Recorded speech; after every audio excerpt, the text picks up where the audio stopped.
Zizek analiza algo que te va a incomodar, que tu conciencia crítica del capitalismo es exactamente lo que lo mantiene funcionando. Vos sabés que Amazon explota trabajadores, pero comprás ahí igual. Sabés que las redes sociales te manipulan, pero seguís scrolleando. Sabés que tu trabajo es alienante, pero vas todos los días. Y pensás, bueno, al menos soy consciente del problema. Pero desde la teoría de Zizek, esa conciencia crítica sin acción es la trampa perfecta. Te permite sentirte moralmente superior, mientras seguís haciendo exactamente lo mismo. El capitalismo ya no necesita que creas en él. Solo necesita que te sientas inteligente por criticarlo.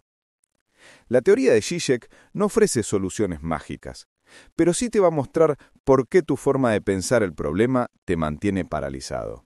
Y te va a proponer maneras completamente diferentes de entender qué significa cambiar las cosas.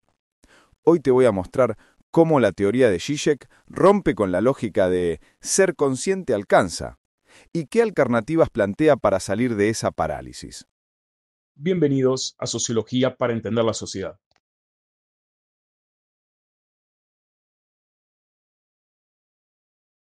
Zizek plantea una pregunta incómoda. ¿Cómo es posible que cosas que se crearon colectivamente, con el trabajo y el conocimiento de toda la humanidad, terminen siendo propiedad privada de unas pocas empresas? Pensá en tu celular. Cada tecnología que usás, Internet, GPS, pantalla táctil, batería de litio, fue desarrollada con investigación financiada con dinero público, en universidades estatales, con científicos que cobraban sueldos del Estado. Pero cuando Apple o Samsung las juntan en un producto, toda esa ganancia se la quedan ellos. Y encima te cobran por usar tecnologías que vos ya pagaste con tus impuestos.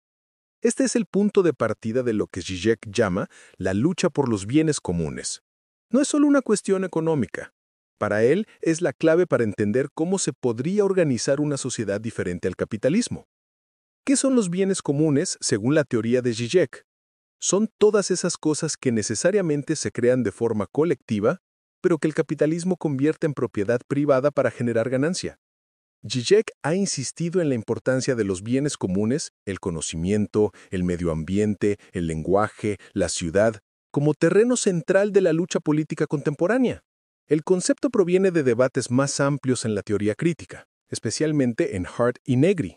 Pero Zizek lo retoma para mostrar cómo el capitalismo privatiza incluso aquello que por su propia naturaleza surge de procesos colectivos. Pensemos en el conocimiento científico. Cada descubrimiento se apoya en siglos de investigación pública, pero una farmacéutica puede apropiarse de ese acervo y transformarlo en patente. Zizek utiliza este tipo de ejemplos para señalar la irracionalidad del sistema. Convertir en mercancía lo que solo existe porque fue producido Si colectivamente. te gusta este video, no dejes de darle like y suscribirte para que disfrutes de más contenidos como este. Durante la pandemia esto se volvió dramáticamente claro. Las vacunas contra COVID se desarrollaron usando décadas de investigación pública sobre virus e inmunología, pero Pfizer y Moderna se quedaron con las patentes. Países enteros no podían producir sus propias vacunas porque estas empresas tenían derechos de propiedad intelectual sobre conocimiento que se había construido colectivamente. El resultado: murió gente por no poder acceder a vacunas mientras estas empresas ganaron miles de millones. Para Zizek, esto muestra la irracionalidad fundamental del sistema: convertir en mercancía cosas que por su naturaleza deberían ser comunes. Pero el conocimiento es solo el ejemplo más evidente. Zizek extiende el concepto de bienes comunes mucho más allá. El lenguaje, por ejemplo. Vos hablas español porque millones de personas durante siglos fueron creando, modificando, enriqueciendo ese idioma. Es el resultado de un proceso colectivo gigantesco. Sin embargo, hay empresas que pueden registrar marcas sobre palabras, que pueden patentar formas de usar el lenguaje, que pueden cobrar por traducir o por usar ciertos términos. ChatGPT aprendió de todo lo que escribió la humanidad en Internet, pero la tecnología es propiedad de OpenAI. O pensá en algo más básico, la ciudad. Vos vives en una ciudad que se construyó durante décadas o siglos. Calles, plazas, sistemas de transporte, redes de agua, electricidad. Todo eso lo pagaron generaciones de ciudadanos con sus impuestos. Pero cuando sube el precio del suelo en tu barrio, esa plusvalía se la quedan unos pocos propietarios. Ellos no construyeron la ciudad, pero se benefician de todo el trabajo colectivo que la creó. El medio ambiente es otro ejemplo que obsesiona a Zizek. El aire limpio, el agua, la biodiversidad, el clima estable, son bienes comunes en el sentido más literal. Nadie los creó, son patrimonio de toda la humanidad. Pero las empresas los usan gratis para producir y después nos venden los productos. Contaminan el aire que respiramos, envenenan el agua que tomamos y encima nos cobran por los filtros de aire y las botellas de agua. Según la teoría de Zizek, esta apropiación privada de bienes comunes no es un efecto secundario del capitalismo, es un mecanismo central. El capitalismo no puede funcionar sin convertir en mercancía cosas que por naturaleza son comunes. Pero ¿cuál es la alternativa que propone Zizek? No se trata de volver a un comunismo estatal donde todo sea del Estado.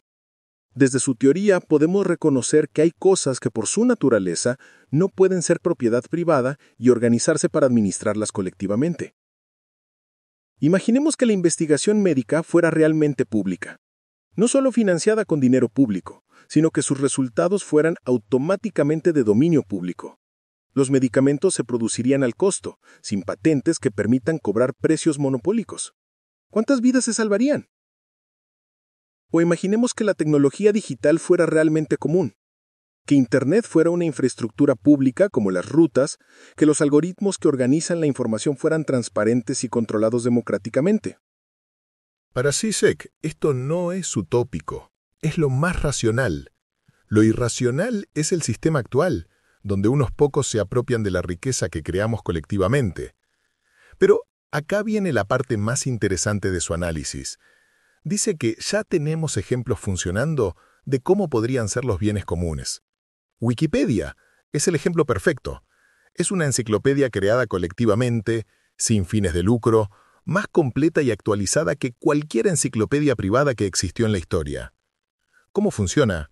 No hay dueños que se queden con la ganancia, no hay patentes sobre el conocimiento que contiene, cualquiera puede usarla gratis, cualquiera puede contribuir, las decisiones se toman de forma horizontal entre los editores. Linux es otro ejemplo, un sistema operativo creado colectivamente, sin dueños, que funciona mejor que muchos sistemas privados. La mayoría de los servidores del mundo funcionan con Linux, no con Windows. Estos ejemplos muestran que es posible organizar la producción de manera colectiva, sin patrones ni empleados, sin que nadie se apropie privadamente del resultado. La pregunta que hace Zizek es, si esto funciona para el software y el conocimiento, ¿por qué no podría funcionar para otras cosas? ¿Por qué no podríamos administrar colectivamente la salud, la educación, el transporte, la energía? Su respuesta es que sí se podría, pero que el capitalismo no lo permite porque destruiría su lógica básica. Si la gente se organizara para administrar colectivamente los bienes que necesita, ya no habría lugar para que unos pocos se enriquezcan apropiándose del trabajo de todos. Zizek no ofrece un manual de cómo hacer esta transición, pero sí identifica la contradicción fundamental. Cada vez más, la riqueza se produce colectivamente, pero se apropia privadamente. Y esa contradicción se está volviendo insostenible. Cuando una empresa como Amazon usa las rutas públicas, el sistema educativo público que formó a sus trabajadores, Internet que se desarrolló con fondos públicos y después evade impuestos, está apropiándose de bienes comunes sin devolver nada. Para Zizek, la lucha política central de nuestro tiempo es sobre esto. ¿Vamos a permitir que unos pocos sigan apropiándose de lo que creamos colectivamente? ¿O vamos a organizarnos para administrar nuestros bienes comunes de forma realmente común?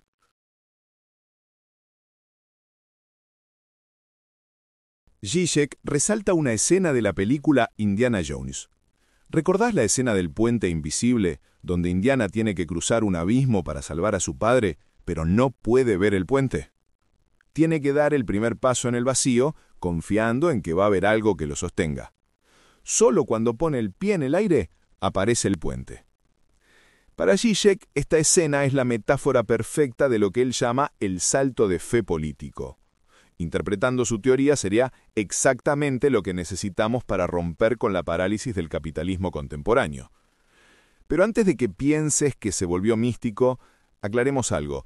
El salto de fe de Zizek no tiene nada que ver con religión. Es una estrategia política muy concreta y, según él, la única manera de superar la trampa del no hay alternativa.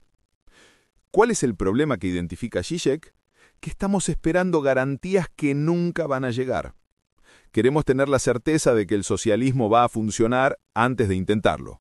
Queremos saber exactamente cómo va a ser la sociedad postcapitalista antes de dar el primer paso para construirla. Es como si antes de cruzar la calle quisieras tener la garantía absoluta de que no va a venir ningún auto. Nunca vas a cruzar. Zizek argumenta que el capitalismo nos mantiene paralizados exactamente con esta lógica. Nos dice, mostrame que tu alternativa funciona y después hablamos.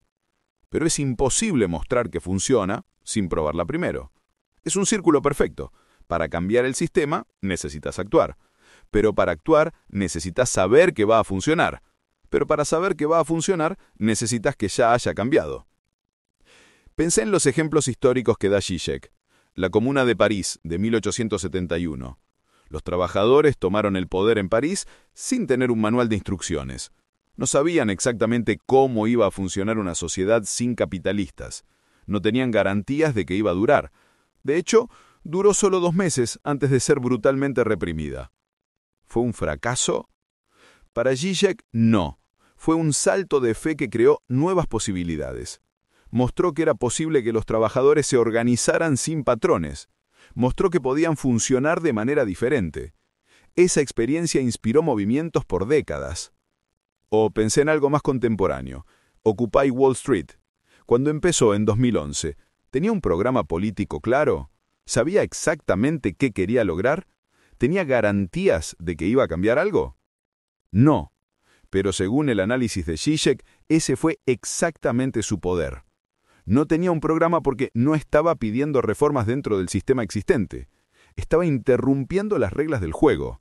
Estaba diciendo, este sistema no funciona y aunque no sepamos exactamente qué poner en su lugar, vamos a empezar a construir algo diferente.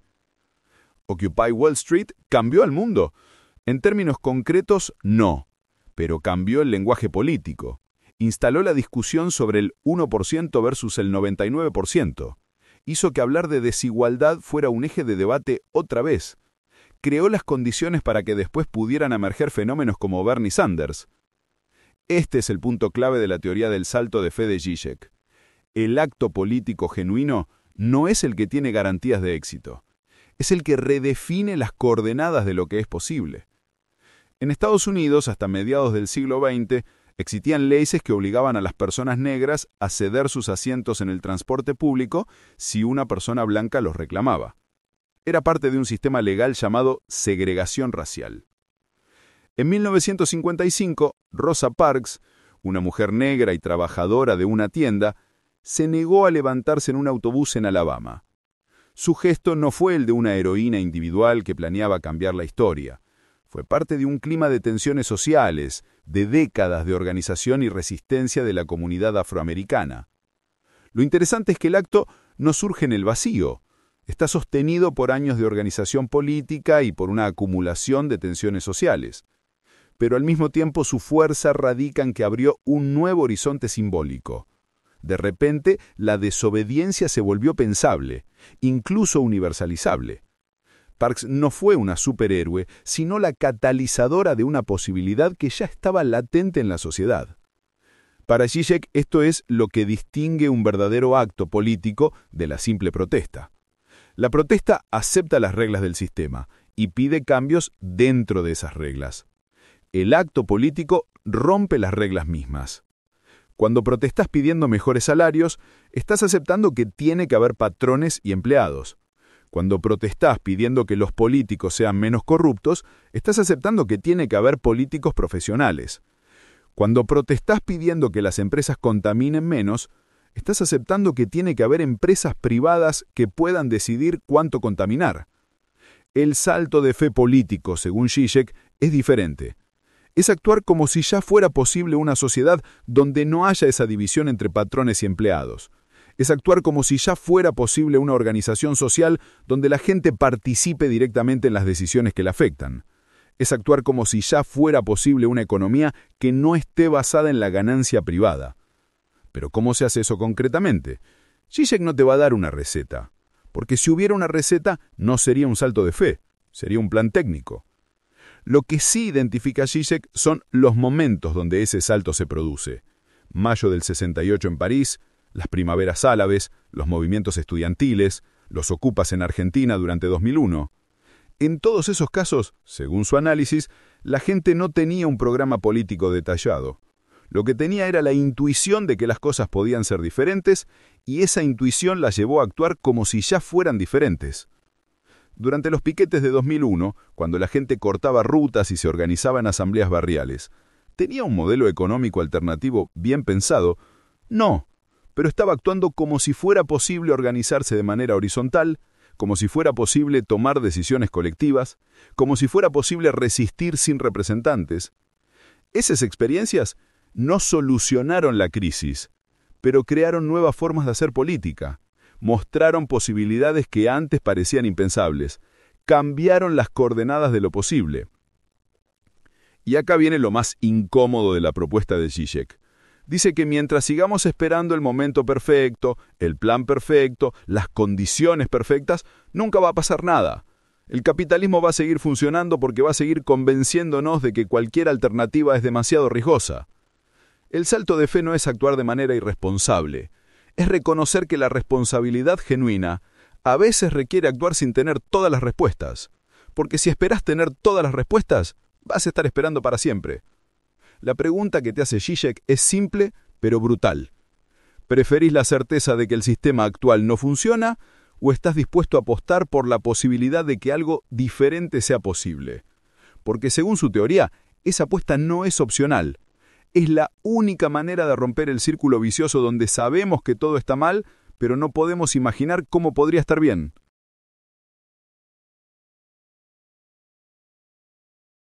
Para entender por qué Zizek considera que nuestra conciencia crítica es parte del problema, tenemos que empezar por algo que probablemente ya viviste pero nunca pensaste de esta manera. Imaginemos que trabajas en una empresa que sabes que contamina. Todos los días, cuando te levantás para ir al trabajo, tenés esa pequeña punzada de culpa. Sabes que lo que hace tu empresa está mal. Sabes que está destruyendo el medio ambiente. Pero vas igual. ¿Por qué? Porque necesitas el sueldo. Porque alguien lo va a hacer de todas formas. Porque al menos yo soy consciente del problema. Esa última frase es clave en la teoría de Zizek. Al menos yo soy consciente del problema. Como si ser consciente fuera suficiente. Como si reconocer que algo está mal te diera una especie de pase libre moral para seguir haciéndolo. Zizek argumenta que esta lógica es exactamente lo que permite que el sistema capitalista funcione tan eficientemente en la actualidad. Ya no necesita convencerte de que está bien explotar trabajadores. Ya no necesita que creas que la desigualdad es justa. Ya no necesita que pienses que el consumismo te va a hacer feliz. Solo necesita que digas, sé que está mal, pero ¿qué voy a hacer yo solo? Pensa en tus propios ejemplos. Comprás ropa sabiendo que probablemente fue hecha en talleres clandestinos. Usás servicios de delivery sabiendo que los repartidores ganan una miseria y no tienen obra social. Comprás productos de empresas que sabés que evaden impuestos. Pero te decís, al menos soy consciente de que está mal. Zizek retoma una idea formulada originalmente por Peter Sloterdijk. La conciencia cínica. Es esa lógica de decir, sé que está mal, pero igual lo hago. Lo que aporta Zizek es darle un giro propio. Muestra cómo esa actitud se volvió la forma típica de la ideología en el capitalismo contemporáneo. Ya no actuamos porque creamos ingenuamente que el sistema es justo, sino porque, aún sabiendo que es injusto, seguimos funcionando igual y hasta encontramos cierto goce en esa contradicción. Según la teoría de Zizek, esa conciencia crítica no te está liberando, te está atrapando, porque te permite mantener una imagen de vos mismo como alguien moralmente superior, porque sabés que está mal, mientras seguís participando exactamente igual que alguien que no sabe nada. Es más, Zizek va un paso más allá. Argumenta que esta conciencia crítica funciona mejor para el sistema que la ignorancia pura. Porque la ignorancia se puede combatir con educación, pero si vos ya sabés todo lo que tenés que saber y seguís actuando igual, ¿qué más se puede hacer? Esta es la diferencia fundamental desde la perspectiva de Zizek que establece entre el capitalismo del siglo XIX y el capitalismo actual. En el capitalismo clásico, según el análisis marxista tradicional, los trabajadores no entendían cómo funcionaba el sistema. Había una falsa conciencia que ocultaba las verdaderas relaciones de explotación. Zizek identifica algo que va más allá del análisis marxista tradicional, sobre la falsa conciencia. Marx analizaba a trabajadores que realmente creían que el sistema era justo, que su jefe se merecía ser rico porque era más inteligente, más trabajador, más emprendedor, que ellos eran pobres porque no se esforzaban lo suficiente. Y esa falsa conciencia sigue existiendo. Mirá el fenómeno Milei, Trump, todos los que creen en la mentalidad de tiburón y piensan que van a ser millonarios si se esfuerzan lo suficiente. Pero Zizek identifica algo adicional. Una parte importante de la sociedad, especialmente sectores sociales medios educados, ya no creen completamente en esa justicia del sistema. Vos sabés que tu jefe no se merece ganar 300 veces más que vos. Sabés que esa diferencia no tiene que ver con el mérito. Sabés que tu productividad genera mucha más riqueza de la que recibís en salario. Y sin embargo, seguís trabajando ahí. No porque creas que es justo, sino porque necesitas el sueldo y porque no hay alternativas. Zizek llama a esto conciencia cínica. Y según su análisis, representa un cambio cualitativo fundamental en cómo funciona la ideología bajo el capitalismo. La fórmula ya no es no saben lo que hacen, por eso lo hacen. La nueva fórmula es saben perfectamente lo que hacen, pero lo hacen igual. Y acá está el punto más incómodo de la teoría de Zizek. Esta conciencia cínica no es solo resignación. Hay algo que disfrutamos en esta contradicción. Hay un placer oculto en saber que estamos haciendo algo mal y hacerlo igual. Pensá en esto honestamente. Cuando compras algo que sabés que no necesitas, ¿no hay una pequeña satisfacción en esa transgresión? Cuando procrastinás en el trabajo sabiendo que tu jefe te explota, ¿no hay cierto placer en esa pequeña venganza? Cuando usás Netflix sabiendo que está diseñado para generarte adicción, ¿no hay una satisfacción perversa en esa rendición consciente? Zizek argumenta que este goce inconsciente es lo que realmente sostiene el sistema. No es que no tengamos opciones, es que, en algún nivel, disfrutamos de nuestra propia complicidad. Disfrutamos de poder criticar al sistema mientras participamos de él.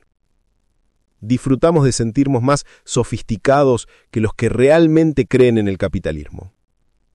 Es como si hubiéramos desarrollado una forma de placer específicamente cínica, el placer de saber que todo está mal y seguir funcionando igual. El placer de sentir que somos lo suficientemente inteligentes como para ver las contradicciones del sistema, pero lo suficientemente realistas como para no hacer nada. Esta es la trampa que Zizek identifica. Tu conciencia crítica se volvió una forma de participación. Cada vez que decís, sé que está mal, estás reproduciendo exactamente la lógica que el sistema necesita para seguir funcionando. El capitalismo contemporáneo ya no te pide que creas en él. Te pide que te sientas impotente frente a él. Y tu conciencia crítica sin acción es la forma perfecta de mantener esa impotencia. Porque mientras vos te sentís moralmente superior porque sabés que Amazon explota trabajadores, seguís comprando en Amazon. Mientras te sentís intelectualmente sofisticado porque entendés que Instagram genera ansiedad, seguís scrolleando 3 horas por día. Mientras te sentís políticamente consciente por criticar el consumismo, seguís comprando cosas que no necesitas. Tu conciencia crítica se volvió el lubricante perfecto para que el sistema funcione sin fricciones. Ya no hay necesidad de convencerte de nada. Solo hay que mantenerte sintiendo que no hay alternativas reales. Y esa sensación de que no hay alternativas, según Zizek, es la verdadera ideología contemporánea. no es una creencia positiva en el capitalismo. Es la imposibilidad de imaginar algo diferente.